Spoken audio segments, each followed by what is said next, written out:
Bonjour Catherine, donc nous sommes aujourd'hui dans un atelier de mosaïque avec Catherine donc qui nous enseigne sa technique. Donc Catherine, pour le commun des mortels, la mosaïque, on ne connaît pas. Alors, En 2 mots, oui. La mosaïque, c'est une juxtaposition de tesselles, c'est-à-dire de petits cubes de matériaux qui sont aussi variés que le marbre ou la pâte de verre ou les galets ou n'importe quel matériau qu'on trouve, qu'on ramasse ou qu'on achète suivant l'humeur et voilà, Oui. et qu'on juxtapose pour permettre de réaliser un tableau, une création ou quelque chose d'utilitaire, peu importe. Le but, c'est de partir d'une matière, de l'éclater et de la recomposer pour créer quelque chose. Voilà, donc on va couper les tesselles et les juxtaposer. Voilà. Parfait. Et donc là, tu peux, voilà, comme ça. Ouais.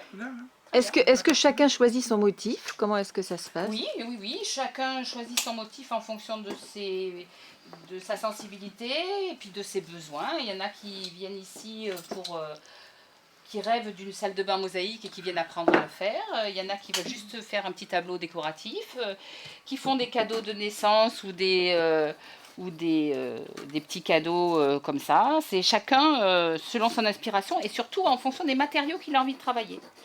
Ou Okay. les émaux industriels, ou la pierre, voilà. Chaque mosaïque est unique. Très bien, merci. Madame? Geneviève. Geneviève. Donc votre motif? Moi, c'est de l'abstrait. D'accord, Je commence ma 3e année de mosaïque. d'accord. Et voilà. Ok, 3e année. Et qu'est-ce que vous y avez trouvé en fait? Alors, ça fait très longtemps que je voulais faire ça, mais je n'avais pas le créneau horaire qui convenait. Et quand j'ai enfin trouvé la possibilité de le faire, j'aime bien, ça me détend, c'est sympa. Ok. Et l'atelier est très sympa aussi. Oui, c'est important. Très sympa. C'est important. Alors, moi, j'ai cru voir effectivement quelque chose qui peut inspirer Pompéi. Madame? Oui. Alors, vous pouvez nous parler un peu de votre travail? Je suis en train de faire une reproduction d'un tableau italien des années 30 qui a été interprété dans les années 60-65 par un mosaïste. Donc je fais une nouvelle interprétation de ce tableau et de cette mosaïque qui s'appelle le grand visage. C'est une technique classique, mais avec une pose de tesselle un petit peu, je dirais, plus moderne, plus libre. Et Très bien. Et qu'est-ce que vous apportent ces cours en fait? je suis dans ma 10e ou 12e année de Waouh! Ah oui! d'un autre atelier et je connais Cathy depuis quelques années. Pas mal d'années. 6 ans, oui. Oui. Et j'ai rejoint l'atelier de Cathy à cette rentrée. Ah, très bien. Voilà. D'accord. J'ai déjà Parce que c'est ça qui te permet de jouer et De pratique. D'accord. Ça se voit.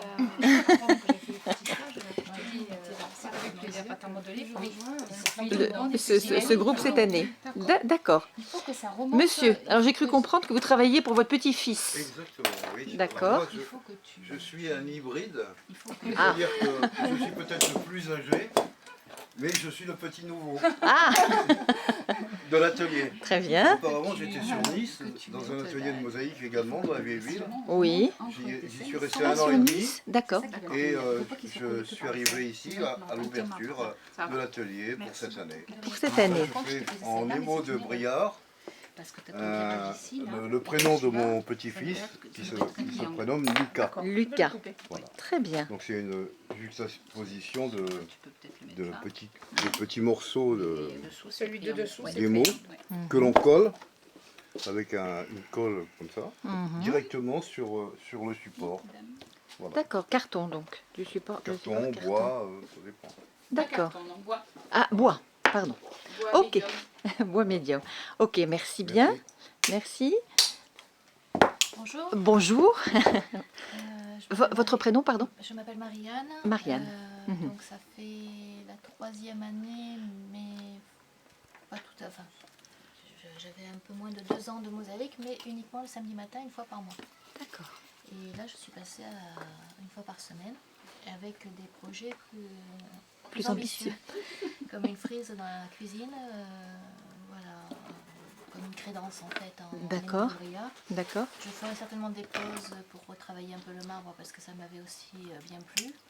D'accord. Et c'est ce qui me plaît d'ailleurs dans cet atelier, c'est qu'il y a beaucoup de matériaux, beaucoup de techniques à apprendre. On peut vraiment travailler selon les méthodes antiques ou contemporaines, selon les envies. Voilà. Beaucoup de variétés, Beaucoup de variétés. en fait. Je comprends. Des possibilités. Et est-ce qu'on peut voir le modèle initial donc? Alors, j'ai tiré d'une carte postale agrandie. C'est les arlésiennes en habit traditionnel. D'accord. Super. Ok. Le plus dur sera de rendre les mouvements des robes. Et comment est-ce qu'on peut faire donc pour rendre le mouvement des robes? C'est en... C'est Catherine. Voilà, je oui, crois je que c'est préfère que Catherine qui Catherine, souffle. On va essayer de rendre le volume en positionnant les tesselles, donc les petits cubes de matériaux, avec qui va rendre la forme de la robe. Donc on appelle ça les andamenti, c'est un terme italien qui veut dire le mouvement. Et donc il faut que les tesselles prennent le mouvement de ces... C'est ça, c'est la difficulté, oui, c'est ça. La difficulté, c'est de rendre les mouvements avec des petits cubes de matériaux qui sont plats. Et donc on va jouer sur les formes des matériaux. Je comprends. Pour rendre le mouvement. Sur la forme des matériaux, donc. Voilà, c'est le mouvement qu'on va donner aux matériaux qui va rendre le volume. C'est-à-dire qu'on va faire des courbes et des arrondis pour épouser le relief. Mais est-ce que donc certains ont plus de talent que d'autres pour rendre ça? Ou bien est-ce que c'est une technique et on y arrive? C'est comme tout, c'est-à-dire, voilà, il y a une technique et puis après, suivant comment on se l'approprie, on arrive plus ou moins, mais effectivement, voilà, c'est ça. Pardon? J'ai dit même Mozart a appris le solfège. C'est ça, voilà. Je comprends. Ok. Madame? Alors vous, c'est une boule. Pour les novices, c'est une boule. En avant. Oui, en fait, il y a l'autre partie qui est là. D'accord. Ah, ok. Voilà. D'accord. Une sculpture ronde. Ah oui, très joli. Alors que je vois là-bas, je fais juste un petit... voilà. Un petit zoom sur le modèle là-bas. Ok. Alors, est-ce qu'il y a une difficulté, en fait, à travailler sur du rond, plutôt Oui, enfin, pour moi, oui. Oui, un petit peu. C'est toujours plus difficile, de toute façon, sur un volume. Hein. Plutôt que sur un aplat, oui, c'est plutôt... J'imagine. Un peu plus difficile pour moi. Mais sans doute, pour moi, a priori, oui. Puis, on va essayer d'y arriver. D'accord. Voilà. Et qu'est-ce qui vous a inspiré cette forme, en fait? Ça fait un moment déjà que j'avais envie d'essayer. Et c'est puis très là, joli. en arrivant, j'ai vu dans l'atelier de Catherine qu'elle en avait. Et Très joli. donc, je me suis lancée. Bon. Et qu'est-ce que vous trouvez auprès de cet atelier, donc? Alors, je trouve déjà pas mal de pédagogie, Oui. ce qui me manquait, et puis de l'amabilité, de la courtoisie, Bien. et puis il y a de très beaux matériaux, et puis le cadre, parce que c'est important d'avoir un atelier dans lequel on se sente bien aussi, parce que c'est quand même un joli atelier, on est bien installé, et ça c'est important. Il y a des très bons outils, des bons matériaux, donc voilà. C'est important. Merci beaucoup. Je vous en prie. Merci. Alors voilà, on va conclure avec Catherine. Donc, si vous avez un petit commentaire à faire pour les non-initiés à la mosaïque. Je dirais que pratiquer la mosaïque, c'est une façon de... Oui. Que pratiquer la mosaïque, c'est une façon de... C'est une sorte de yoga.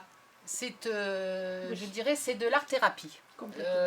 C'est une façon de se vider la tête, de penser à autre chose, parce que quand on est en train de tailler du marbre et que on doit faire des gestes très précis, et ben il faut pas faire travailler et penser à autre chose parce que sinon on se tape sur les doigts et on fait pas un travail très intéressant, voilà. Et puis il y a ce côté qui pour moi est très important dans la mosaïque quand on parle d'art-thérapie, c'est qu'en mosaïque on part de matière qui est cassée.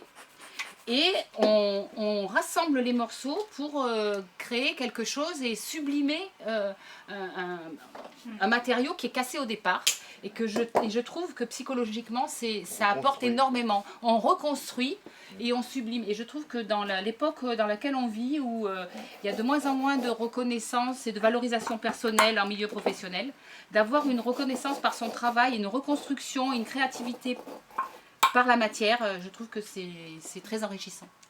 Certainement. Et c'est peut-être pour ça que j'ai tant de succès dans mes ateliers, pas forcément par ma pédagogie, mais par le besoin qu'ont les gens de créer par eux-mêmes et de se retrouver un petit peu...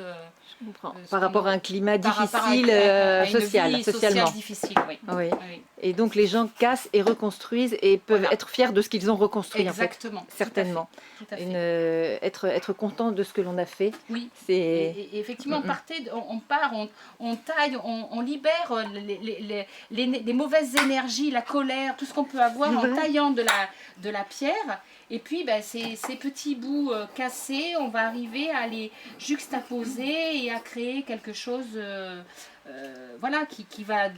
Et puis ça va vivre. La mosaïque de pierre, par exemple, c'est quelque chose qui est vivant parce qu'on va accrocher la lumière par les